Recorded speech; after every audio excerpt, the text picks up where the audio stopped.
মামুনার কি খবর? মামুন এটা একটা শহরে, ফেনী শহরে, মানে এগুলো আসলে দেখাচ্ছি না ভিউ বিষয়, এটা না, এটা আর বুঝার বাকি থাকে না। এটা কি পরিমাণ পরিকল্পিত। মহিপাল থেকে আপনি একটু ভিতরে ঢুকতেছেন, আপনি বন্যায় ডুবে যাচ্ছেন। এই পাশের মানুষগুলো অবস্থা দেখেন। এটা আমি একটা টাউনে আছি, আল্লাহ মালিক, তাওয়াক্কুল একমাত্র আল্লাহ। বেশি বেশি দোয়া করে যাতে আল্লাহ তাআলা আমাদেরকে উদ্ধার করে। ফেনীর অবস্থা খুবই ভয়াবহ। সদরপুর এবং সবচেয়ে বেশি যারা আসতেছে ওরা কোন জায়গায় যাচ্ছে? ফুলগাজী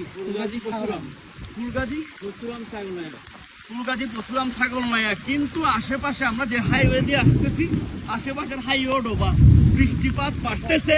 আমার কথা আপনারা কতটুকু শুনতেছেন একমাত্র আল্লাহ মালুম। আপনারা